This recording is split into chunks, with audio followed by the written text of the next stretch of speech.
Bonjour, bonjour, cher ami, c'est Magali Pénoël et bien pour la chaîne YouTube. Je vous remercie de nous avoir rejoints et je suis en compagnie, j'ai le plaisir d'être à nouveau en compagnie du docteur Pénoël. Bonjour papa. Bonjour Magali, bonjour à Strasbourg. Bonjour à la Drôme. Hier, nous avons parlé de l'immunité et on a vu à quel point cette immunité elle est fondamentale quand on se trouve face à des agresseurs de type virus ou bactéries. Et aujourd'hui, tu voudrais un petit peu plus élaborer sur cette notion d'immunité qui finalement n'est pas toujours bien comprise. Oui, hier, c'était effectivement une première approche, une première accroche, et je pense que tu m'en as fait part ce matin. La réponse est positive. On sent vraiment qu'il y a un désir, un besoin, une nécessité d'apporter, je dirais, non pas tant l'ensemble de toutes les connaissances, ça n'a pas d'intérêt, on ne peut pas faire ça sur ta chaîne YouTube, mais je dis toujours d'apporter la clarté dans la vision et de l'ordre dans la compréhension. Et à partir de là, chacun peut faire des recherches beaucoup plus poussées. Mais de donner ces grands repères, je pense que c'est vraiment la tâche qui incombe à cette chaîne YouTube qui se distingue de toutes les autres. Merci. Alors, est-ce que tu pourrais donc, pour partir de l'immunité, tu m'as dit qu'il faut quand même placer des grands cadres que souvent les personnes avec qui nous échangeons n'ont pas toujours, et revenir aussi peut-être à l'étymologie du terme immunité. Oui, c'est vrai que je suis extrêmement branché sur la lexicologie, sur la linguistique également comparée, sur la philologie, qui est la branche qui étudie également les langues anciennes, donc toutes les racines, qu'elles soient grecques, latines, indo-européennes, judaïques, etc. Et là, on est dans du latin. En gros, on va dire que dans la langue française, et en particulier en médecine, c'est du grec et du latin. Et là, c'est du latin, donc c'est plus simple pour nous que le grec. Et en gros, on a un préfixe privatif qui est le i, alors qui peut se traduire par in comme incapable ou im comme immobile, puisqu'on redouble la lettre qui précède. Et ensuite, on a quelque chose qu'on connaît, hein, c'est la monnaie. Eh bien, est humain celui qui n'a pas à payer. Par exemple, on parle de l'immunité diplomatique, l'immunité parlementaire, l'immunité présidentielle. Ça peut être remis en question dans des cas graves, mais en principe, il y a effectivement, on n'est pas comme tous les citoyens. D'accord. Or, devenir humain, c'est quand même un privilège. Ce privilège-là, alors pour nous, dans un pays démocratique, on va l'acquérir normalement par les mérites de son propre travail. Et permettre à cette immunité par rapport à des multiples formes d'agression en provenance de ce monde qui est un monde vivant, qui est dangereux par nature, par essence, eh bien, c'est un privilège qui, d'une part, peut nous être conféré parce qu'on a hérité d'un bon terrain. Il y a quand même des facteurs génétiques, héréditaires qui influencent, ne l'oublions pas. Mais la plus grosse partie, c'est quand même de nous, de nos efforts, de notre mode de vie qu'elle va provenir. On peut avoir fait un très bel héritage, hein, tu le sais très bien Magali, et puis dilapider la fortune en très peu de temps, hein, gagner une fortune au loto et au bout d'un an ne plus rien avoir. On peut avoir un petit pécule et savoir avec beaucoup de sagesse, d'intuition et d'aide le faire fructifier.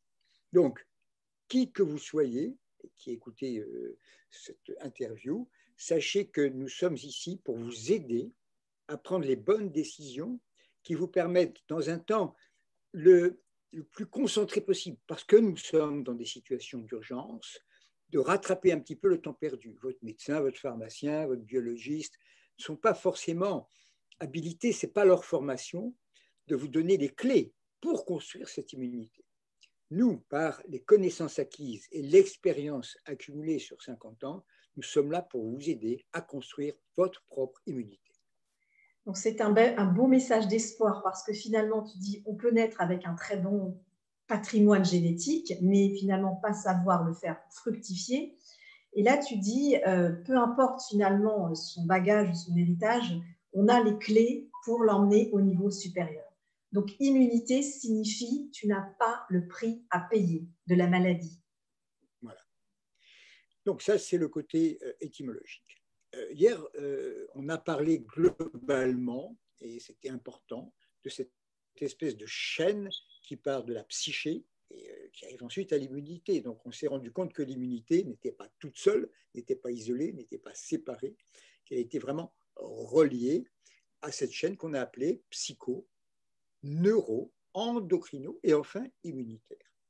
Et alors, pour revenir au psycho, je vais vous raconter une anecdote qui est un peu, je dirais, humoristique, mais je sais que la chaîne de Magali est aussi ouverte à éduquer par l'humour. Oui, on a le Happy Morphing Project, tout à fait. Et donc, écoutez cette anecdote. Alors, il s'agit d'un pèlerin qui, alors, on est dans ces pays, on va dire, du Levant, et donc, il est parti de Samarcande et il se dirige vers la Mecque. Et au passage, il rencontre Madame la Mort, avec sa grande faux, son habit noir, son air sinistre. Il est quand même un peu interloqué et il lui pose la question, Madame la Mort, est-ce que vous allez? Justement, je vais aller dans une de ces villes du Levant et j'ai prévu de faire 50 000 morts. C'est le lot que j'ai prévu. Bon, c'est comme ça, c'est la vie. Alors bon, lui, il fait son pèlerinage et au retour, il rencontre à nouveau Madame la Mort. Alors là, il dit, Madame la Mort, vous m'aviez dit qu'il s'agissait de 50 000 morts et en fait, il y a eu 250 000 morts. Mais alors, qu'est-ce qui s'est passé? Il dit non, moi j'ai fait mon travail, les autres sont morts par la peur. Voilà. Et tu vois, Magali, c'est très significatif. Il ne faut pas prendre ça, je dirais, à la légère, parce que la peur et l'émotion, on pourrait dire, oui, enfin, après, ça se décline au sentiment, mais à la base, c'est une émotion fondamentale qui a un rôle nécessaire à jouer dans la mobilisation de nos défenses, mais l'excès de la peur, c'est-à-dire la panique, fait perdre tous les moyens et aboutit justement à cet affolement où on s'aperçoit, comme on l'a dit hier, que le système qui est chargé de nous défendre, de nous protéger, de lutter, devient alors notre propre ennemi. Et on a bien décrit ça dans l'orage des cytokines et dans ces processus physiopathologiques qui font qu'on arrive à mourir d'un virus qui, chez la plupart des gens, passe incognito ou donne quelques légers symptômes.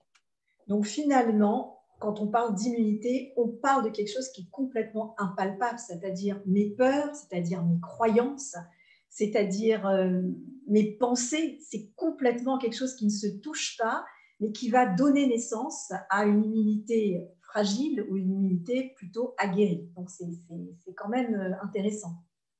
Et oui, le côté immatériel, intangible, impondérable, hein, parce qu'on ne met pas la peur sur une balance, on ne prend pas un décimètre. Cette peur, elle a effectivement, je dirais, ce double tranchant.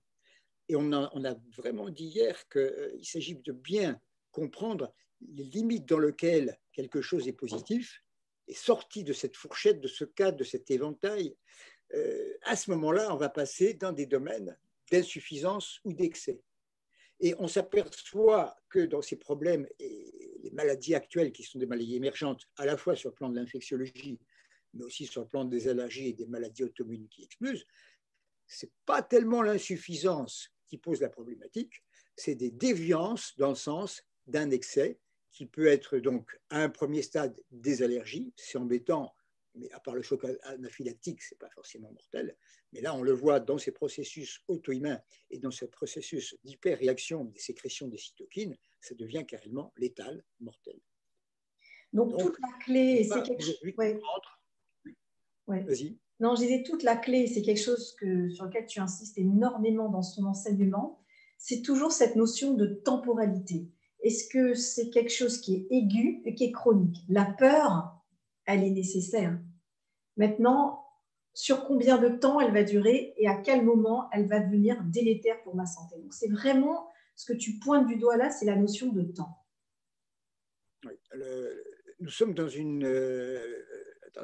un univers qui est, alors on dit souvent espace-temps, moi je préfère dire plutôt temps-espace ou temporo-spatial, parce que la dimension de temps, c'est toujours elle qui va avoir la prééminence, la préscience, le côté primordial par rapport après au côté purement spatial ou géométrique. On va faire comprendre aux auditrices et aux auditeurs, et même aux téléspectatrices, comme on dit, les youtubistes, hein, c'est ça, les youtubeurs, oui. Que ce système immunitaire, il apparaît très tôt dans l'évolution du monde vivant. Vous allez voir que si vous nous suivez sur cette chaîne YouTube, on va toujours comprendre l'historique de n'importe quelle situation. Donc, on voit notre système immunitaire, nous, humains, mammifères en général, ensuite les animaux à sang chaud, c'est-à-dire nous, les oiseaux, parce qu'après, il y a les vertébrés qui sont à sang froid, c'est-à-dire les reptiles, les batraciens et les poissons, sont toujours des vertébrés. On sait qu'il y a une immunité qui est en commun à tous ces êtres-là. Mais si on va plus loin dans l'évolution du vivant, on voit que l'immunité, elle apparaît déjà même avec des méduses. Qu'est-ce que c'est qu'une méduse? C'est 99% d'eau, hein, c'est de la flotte, un peu dans une forme d'une gelée, mais déjà, et tu le sais, il y a des méduses en Australie qui sont mortelles. Elles ont déjà créé des systèmes d'attaque, de défense, de contre-attaque. Donc cette nécessité-là, elle apparaît même déjà avec l'apparition des bactéries. Créer des molécules qui soient capables d'être attaquantes ou d'être défensives, hein, on est dans un processus où on peut changer vite de position, c'est inhérent à la vie elle-même. Seulement, il va y avoir une évolution très importante dans ce travail immunologique, à tel point que lorsqu'on apprend l'immunologie, et tu le sais très bien Magali, parce que tu as suivi l'enseignement, on parle d'un système immunitaire inné, et on parle par ailleurs d'un système immunitaire acquis. Et alors ce qui est difficile, c'est que c'est des réalités qui sont à la fois totalement, extrêmement différentes, et notamment sur le plan de la temporalité, et d'un autre côté, elles sont quand même étroitement liées. C'est ça qui fait la difficulté. Et donc, nous, on va essayer de clarifier les choses avec méthode, avec ordre et avec les exemples nécessaires pour faciliter la compréhension. Et comme tu le dis, Magali, on passe après du cognitif au côté émotionnel et après au cognitif, c'est-à-dire transformer ça en gestes concrets. Vous verrez à quel point c'est vraiment concret pour nous qui sommes dans le monde des plantes et des huiles essentielles. Donc, ce que j'entends avec ce que tu dis, c'est qu'on peut parler des différentes formules en aromathérapie, en phytothérapie qui existent, hein, on peut donner des conseils, mais tant qu'on n'a pas clarifié, mais qu'est-ce que c'est que le système immunitaire? Tant qu'on n'a pas compris qu'il existait un système immunitaire inné, un système immunitaire acquis et comment il fonctionnait, on va rester autour de la problématique. Mais quand on veut vraiment s'intéresser à proposer des accompagnements approfondis, eh bien, il faut développer cette façon de réfléchir. Comme tu disais, on va vous apprendre à construire votre canne à pêche pour pêcher vous-même le poisson. Exactement. Pas seulement à pêcher, mais à construire la canne à pêche, on va plus loin. Et ça passe effectivement par cette clarification, cette mise en ordre, cette mise en perspective qui sera, je dirais, le modus operandi, le mode opérationnel qui sera employé, en tout cas lorsque j'interviens sur cette chaîne YouTube de Magali Pénoël, pour qu'on puisse accompagner et quelque part donner à ces YouTubeuses et ces YouTubeurs le désir après d'aller plus loin. Vous allez sur Internet, vous avez tout, mais vous y passez des heures, vous êtes perdu. Et là, quand vous irez, vous chercherez exactement ce dont vous avez besoin parce que ce sera clair. Si tu fais de la couture, Magali, tu ouvres ta boîte à couture, alors tout s'est mélangé, les dés, les aiguilles, les fils, les mètres, tout ça, tu perds un temps fou. On ne va pas vous donner toutes les connaissances, mais on va organiser avec clarté, ordre, méthode et précision, exactitude dans votre cerveau les cases nécessaires. Et vous aurez appris à aller chercher ce qu'il vous faut et exactement ce qu'il vous faut, et non pas d'être noyé dans cette masse d'informations et parfois aussi de fake news qui circulent maintenant un peu partout, surtout sur des chaînes qui ne mériteraient même pas d'exister. Donc tout à l'heure, tu parlais du système immunitaire qui est en fait psycho-neuro-endocrino-immunitaire, et tu as parlé donc du côté psycho. Est-ce que maintenant tu peux parler du côté neuro? Alors, non, si tu veux, j'ai pris le psycho parce que je voulais vraiment raconter cette anecdote qui a bien positionné. Mais mon but aujourd'hui, le neuro, on y reviendra, l'endocrino, on y reviendra, c'est quand même des sujets ardus. Revenir déjà au dernier maillon, qui est donc le système immunitaire, et bien faire comprendre ce qu'est l'inné et ce qu'est l'acquis, comment il fonctionne et comment il se complète l'un avec l'autre. Et après, les conséquences qu'on va en tirer sur le plan de nos actions, de nos décisions et des programmes thérapeutiques. Donc, la problématique est posée, on peut commencer. Alors, un système immunitaire inné, comme on le voit, apparaît très tôt dans l'évolution. Et ce système-là, il est fait pour des réactions par rapport à des agressions et je dirais des réactions presque des réflexes. C'est très court, c'est très vif, c'est très incisif, hein, ça va cogner dur, parce qu'on est effectivement, temporellement parlant, dans des processus urgents. On prend un exemple. Je travaille beaucoup dans mon domaine, je m'enfonce une épine, une écharde, que ce soit dans le pied, dans le doigt, etc. Qu'est-ce qui va intervenir tout de suite? Ce sont des réactions de défense immédiates. Et pour ça, et on le reverra aussi bien pour le système immunitaire acquis, on va disposer de deux catégories de réactions ou d'armes. C'est d'une part des cellules et d'autre part des munitions. C'est exactement la même chose que dans une guerre. Soit tu as des projectiles, ça peut être des javelots, ça peut être des balles, ça peut être des flèches avec une sarbacane, peu importe. Donc tu envoies à distance. Soit tu passes au corps à corps avec ton ennemi, et là tu te bats physiquement avec lui. Eh bien, c'est exactement la même chose dans le système immunitaire. Tu vas voir qu'il y a des cellules, en gros on parle de globules blancs, d'accord? Donc dans ces globules blancs, tu vas avoir des cellules qui sont à la fois capables à distance d'émettre ce qu'on appelle des jets, mais c'est vraiment des jets très puissants de molécules qui sont là pour agresser l'agresseur, pour faire donc une contre-agression.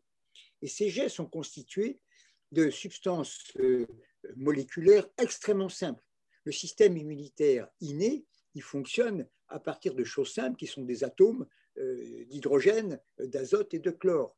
Tu vas fabriquer, tu sais très bien que tu peux prendre, si tu ne veux pas te brûler, tu prends de l'eau oxygénée. D'accord? Eh bien, tes globules blancs, ils fabriquent de l'eau oxygénée. D'accord? Après, il y a des molécules à partir d'oxyde d'azote et puis tu as des molécules à partir d'eau de javel. Tu sais très bien qu'on désinfecte à l'eau de javel. Et bien, toi, tu fabriques de l'eau de javel. Tiens, première nouvelle. Bah oui. Alors, c'est vrai que c'est important d'en disposer. Le problème, c'est que ces molécules sont puissamment oxydantes. Vous avez toutes et tous entendu parler certainement de problèmes de ce qu'on appelle le stress oxydatif. Alors, vous allez me dire, le stress, il y a la pollution, il y a les insecticides, tout ce qu'on peut avoir dans l'eau, tout ce qui traîne, tout ça, c'est des facteurs qui effectivement sont connus comme étant des puissants oxydants qui nous font vieillir et qui nous font aussi préparer toutes les maladies dégénératives jusqu'au cancer. Certes. Alors, savez-vous que le pire ennemi, encore une fois, il est en vous? Et qu'à force d'avoir un état infectieux, alors subinfectieux, pas forcément explosif, mais en permanence, notamment à partir de la flore intestinale. Mais on peut avoir des foyers au niveau respiratoire, on peut avoir des foyers dans ses vésicules biliaires, on peut avoir des foyers cachés dans des dents, etc., dans les sinus, etc. Ces foyers-là impliquent que votre système immunitaire inné est en permanence sollicité et qu'en permanence, vous êtes en train de vous créer votre propre oxydation et donc votre vieillissement accéléré et votre dégénérescence à cause du fonctionnement obligé de votre système immunitaire acquis qui fabrique ces molécules. Ça, c'est donc l'aspect substance de ces premiers intervenants. Après, tu sais bien, le système immunitaire acquis. Tu voulais dire le système immunitaire inné? Inné, oui, dans le système immunitaire inné. Oui, est-ce que j'ai entendu acquis? Ah, voilà. Donc, cette première ligne de défense, excuse-moi, cette première ligne de défense, elle est extrêmement primitive. Elle est commune, on va dire, à tous les mammifères, pratiquement. Ah non, ça va effectivement très loin dans le système. Alors, même si ce n'est pas des polynucléaires, ils vont tous fabriquer des molécules d'action rapide. Voilà. D'accord, donc c'est pour nous protéger. Pour nous protéger, elle nous bombarde avec des jets d'acide chlorhydrique et d'eau de javel. Pas d'acide chlorhydrique, non, d'eau de javel, tu n'as qu'à dire l'eau de javel. Hein, c'est l'hypochlorite de sodium. L'acide chlorhydrique, c'est dans l'estomac, donc ça ne touche pas à l'intérieur. Bon, alors voilà, précision de l'expert, merci. Mais comme d'habitude, c'est que si on en fait trop, on entraîne, c'est-à-dire cette ligne qui est là pour nous protéger, elle va finir par accélérer le vieillissement. Et elle peut être à l'origine de pathologies dégénératives. Tu as même mentionné le cancer. Bien sûr. Donc là, on comprend vraiment, et là, je vais vraiment insister sur ce point, quand on dit d'aller toucher le microbiote et d'aller toucher la sphère intestinale, ce n'est pas fortuit. On a vraiment un gros travail sur l'immunité qui part de la flore, et c'est pour ça que toi, tu es un des pionniers des huiles essentielles par voie buccale, parce que tu as la compréhension de tous ces mécanismes qui sont imbriqués. Voilà, c'est ce qu'on appelle l'action systémique. À partir du moment où le microbiote est perturbé, tu as la source majeure de toutes sortes de pathologies, de choses les plus simples aux choses les plus gravissimes. À partir du moment où tu interviens au niveau de cette flore, tu es sûr d'avoir une action systémique qui va se répercuter sur tous les systèmes, y compris le psychique. Systémique, ça veut dire une action globale. Voilà, il y a une histoire de généralisation de l'action avec une systématisation parce qu'on peut considérer les différents systèmes qui soit peuvent en souffrir, soit au contraire peuvent en bénéficier dans le cadre de la rectification, de la correction. D'accord ? Alors, je reviens au système immunitaire inné, je dis bien inné. On a vu la participation moléculaire, de substances qui sont des substances très primitives, on les a citées, et vous avez ensuite des interventions dans le corps à corps, et c'est ce qu'on appelle la fameuse phagocytose. La phagocytose, phagein en grec, c'est manger. Alors, on a effectivement des globules blancs polynucléaires pour les petites bactéries, puis des fois il y a des grosses substances à manger, carrément, il faut les engouffrer. Et là, on a ce qu'on appelle des macrophages. Eux, c'est des bouffeurs. Et ils sont nécessaires, parce qu'il n'y a pas que des tout petits microbes. Et donc, à ce moment-là, ils sont absorbés par la cellule qui les englobe, qui les intègre, qui les digère, qui va retirer une information à partir de la composition, la constitution de ces agresseurs. Et ensuite, il s'agira de transmettre cette information qui servira au système immunitaire acquis, cette fois-ci, pour fabriquer non pas des défenses un peu basiques, un peu primitives, mais des défenses extrêmement complexes, élaborées, et surtout des défenses qui auront une mémoire, toujours la temporalité. C'est pourquoi on dit que dans le cadre du système immunitaire inné, c'est celui qui n'a pas de mémoire, et dans le cadre du système immunitaire acquis, c'est lui qui a de la mémoire. Donc tu vois cette histoire de temporalité. Parce que si Magali, je t'apprends à parler l'anglais, puis le lendemain, tu as oublié, et puis à chaque fois, je suis obligé de te rapprendre les mots basiques de l'anglais, on ne va pas avancer. Donc qu'est-ce qui a fait la différence? C'est ta mémoire. Et ce qui fait la différence majeure entre l'inné et l'acquis, c'est avant tout l'acquisition de la mémorisation. D'accord, donc bien distinguer ces deux formes d'immunité, et l'immunité qui implique la mémoire est une immunité qui est beaucoup plus fine, qui peut se dérégler beaucoup plus facilement et qui, donc, il faut préserver de façon plus importante. Est-ce que tu peux nommer des maladies, des pathologies qui sont en lien avec l'immunité, on va dire, innée et d'autres acquises, pour bien comprendre que c'est bien distinct? Oui, alors j'ai bien expliqué les molécules et les acteurs du système immunitaire inné. Il faut que je fasse la même chose pour le système immunitaire acquis. D'accord. C'est pas juste. Je suis mon plan. Non, mais... Je regarde ma montre. Okay. Ah ben, on peut rester des heures, c'est sûr, mais on va se donner justement l'objectif de les applications. On y reviendra parce que c'est le sujet passionnant, mais on ne va pas bien appliquer si on n'a pas acquis les bases fondamentales. Sinon, on va appliquer des recettes. Alors, vous avez tous les bouquins ou les sites d'internet, vous allez chercher des recettes. Après, vous serez gros gens comme devant. Parce que j'ai pas télé essentiel. Non, nous on va pas vous apprendre ça. On va vous apprendre la clé qui ouvrira toutes les portes. Alors, dans le système immunitaire acquis, on retrouvera exactement le même modèle. La nature, quand elle a un modèle qui fonctionne, elle le reproduit, mais à un niveau supérieur, parce que c'est quand même plus complexe, tout ce qui va se baser sur la mémoire. Cette fois-ci, on va avoir ce qu'on appelle comme acteurs des lymphocytes. D'accord ? Et tout le monde a entendu parler de lymphocytes, pour rester très simple, B, et de lymphocyte T. Alors, qu'est-ce que représentent ces deux lettres? Lymphocyte B, c'est en fonction du fait qu'on a découvert dans quel organe ces lymphocytes étaient fabriqués par les oiseaux, qui sont les premiers animaux à sang chaud, comme nous les mammifères. Et ces animaux-là disposent de ce qu'on appelle la bourse de Fabricius, qui est près du cloaque. Le cloaque, c'est le... Parce qu'ils ne différencient pas le caca et le pipi. Tout passe par... Et les œufs aussi, tout passe. Le sexe, pipi, caca, tout passe par le même endroit, c'est un cloaque. Là se trouve la bourse de Fabricius, donc dans une zone intestinale. Donc on retrouve encore là le côté microbiotique. Et là, on va avoir des lymphocytes B. Et les lymphocytes C, ça vient du thymus. Vous savez, cette espèce de petite glande, on appelle ça le riz de veau chez les petits veaux, parce que c'est très développé chez les enfants, donc aussi chez les petits veaux, ou les petits agneaux, etc. Et là, c'est une autre université où viennent s'éduquer nos lymphocytes. Alors, comprenez une chose au niveau fonctionnalité.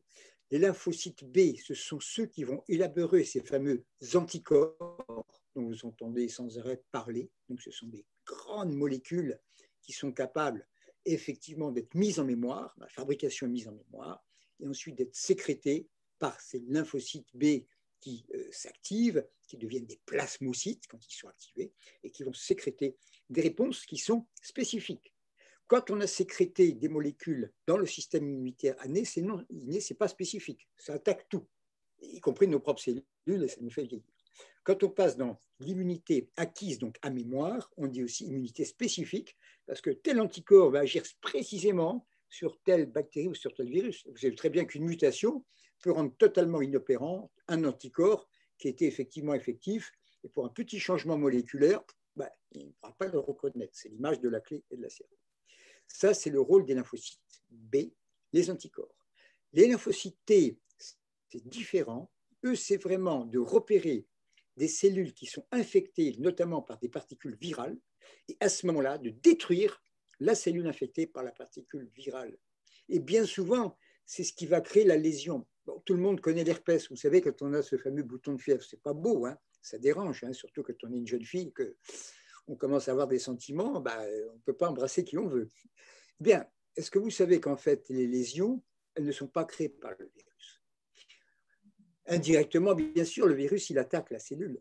Mais ce n'est pas ça qui pourrait faire une explosion au niveau de la lèvre. Alors, des fois, c'est plus embêtant, c'est au niveau de la fesse, des organes génitaux, etc. C'est la reconnaissance des cellules infectées par le herpès virus 1 ici ou 2 quand c'est les parties génitales, et qui à ce moment se met à bombarder, à détruire. Et c'est ça qui va créer des lésions qui sont tellement disgracieuses et aussi douloureuses. C'est donc mon propre corps, c'est mon propre corps voilà. Qui va créer cet herpès ou qui va… Il va créer la manifestation explosive de virus. Quand il infecte la cellule, il ne se passe pas grand-chose. Et quand il est reconnu par le lymphocyte T et que lui, il se met à détruire et qu'il détruit massivement, à ce moment-là, ça explose et ça va créer les lésions. Donc, si un virus infecte un cadavre, d'accord, est-ce qu'il va y avoir une maladie? Non, justement. Non. La maladie signe la santé, quelque part. Donc, signe la vie. La maladie, c'est un processus de l'être vivant. Prenons l'exemple de la maladie de Lyme, on en parle beaucoup. Imaginons qu'une tique, bon, il y a un cadavre tout frais. Bon, la tique, elle ne sait pas s'il est vivant ou il est mort. Bon, elle va pomper du sang, elle injecte la borrelia, et donc dans ce cadavre maintenant infecté par la borrelia, est-ce que la maladie de Lyme va se développer? Sans un cadavre, non.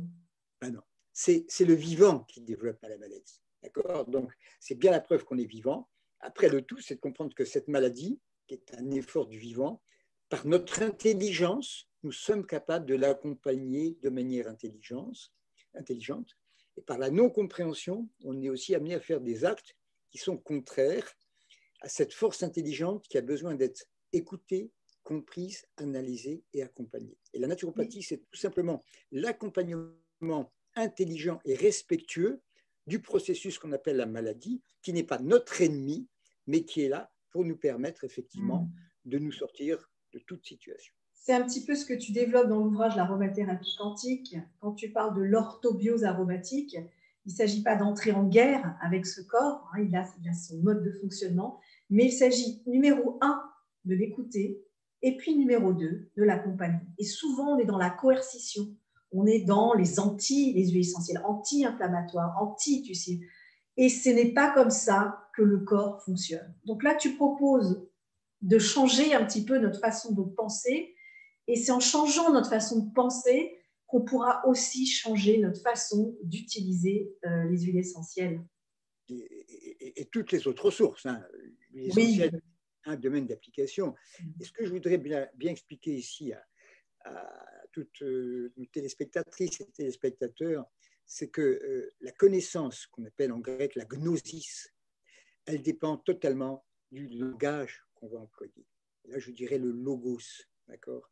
Et donc, c'est cette espèce de jeu entre la gnosis et le logos qui va créer ce corps nouveau à la fois de connaissance et d'action. Mhm. Et c'est pourquoi, en aromathérapie quantique, on a pris tellement de soin à créer un nouveau langage, une nouvelle lexicologie, toujours en partant du grec, qui est la base de l'enseignement de la médecine, de manière à sortir de cette attitude totalement guerrière et faussée, pour être dans l'attitude d'accompagnement, comme toi, quand tu fais des études chez Montessori, on voit qu'on rentre dans un autre univers. Tu vas créer les conditions pour que l'enfant puisse s'épanouir. Tu ne peux pas demander à l'enfant de s'épanouir s'il est dans des conditions qui sont totalement étriquées, contraintes et peu propices à son épanouissement. Donc, changeons donc les conditions dans lesquelles on exerce notre pensée, que ces conditions qui étaient des conditions guerrières formatées par un système éducatif, on les élargisse dans un univers où certes la guerre existe, mais elle n'est qu'une infime portion du grand principe de la nature qui est la coopération, la synergie et la symbiose. Et là, on rentre dans un autre univers. On entend souvent que ce monde, c'est la guerre, c'est la prédation. Toi, tu me disais récemment, finalement, le monde de la prédation ne représente qu'une infime partie de ce monde. La plupart de ce monde vit en coopération. Sinon, ce monde ne pourrait pas exister. Bon, prenons l'exemple d'un animal carnivore. Il y a une lionne qui va chasser, elle va prendre une antilope, elle ne va pas détruire le troupeau. Quand les Blancs débarquent en Amérique du Nord, quand un Indien doit tuer un bison ou doit couper un arbre, il le fait en priant et en demandant pardon avant de faire l'acte qui lui permet de se nourrir. Quand les Blancs arrivent, ils déciment les troupeaux de bisons, ils massacrent tous les forêts, etc. C'est la ruée vers l'or, la ruée vers l'ouest. Enfin, on voit bien ce qui s'est passé par un de ces premiers génocides, qui est la destruction des populations amérindiennes du Nord. Du Sud aussi, c'est pareil. Donc, il y a dans l'esprit blanc, je dirais, qu'on voit bien incarné chez quelqu'un qu'on connaît bien, et dans quelques jours, on aura des résultats, mais on est une espèce de volonté de puissance, d'agression et de domination et de destruction qui est la source des malheurs de la biosphère. Donc, il est temps d'apprendre à penser avec cette grande vision de la biologie, qui est une biologie de la coopération, de l'échange et du partage, avec nécessairement un tout petit peu de prédation, mais juste ce qu'il faut pour se maintenir en vie dans le respect de l'ensemble de la biosphère et des écosystèmes. C'est un très beau programme. Passer d'une matrice guerrière, tueuse, prédatrice, à une matrice de coopération, à une matrice pacifique, c'est un beau programme. Je trouve ça très, très passionnant au passage, se transformer, puis revoir un peu tous nos modes de fonctionnement. Merci beaucoup, papa, docteur Pénoël, pour cet échange. Est-ce que tu voulais ajouter quelque chose? Ce qu'on va faire, c'est que dans une prochaine causerie, on appelle ça les causeries Parlons Clair, parce que c'est la clarté qu'on vous apporte, on verra l'application de ce côté inné et de ce côté acquis par rapport aux familles moléculaires aromatiques et donc aux huiles essentielles qui les contiennent. Et là, vous allez voir à quel point, pour vous, ça va devenir lumineux et ce sera l'origine, la source et l'occasion de passer à des applications qui vont prendre du sens et non pas de copier la dernière recette sur tel site d'internet. C'est pas ça que vous aurez chez nous. C'est pas des recettes, c'est la capacité de voir clair, de réfléchir par vous-même, de comprendre et d'appliquer et de voir les résultats et les récompenses qui vous seront octroyées. C'est un très joli programme. J'y adhère à 300% et je serai là. Merci beaucoup, à la chaîne YouTube. Ouais. Parce que je pense que cette chaîne est promise un bel avenir si chacune et chacun la fait connaître autour de lui. Oui, et puis avec ces beaux messages à partager, je pense qu'on en a besoin.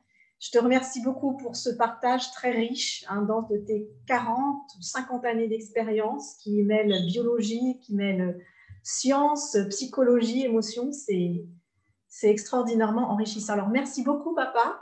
Et puis, on se dit à bientôt. Au revoir. Merci à vous. Merci. Bon week-end. Au revoir. Bon week-end.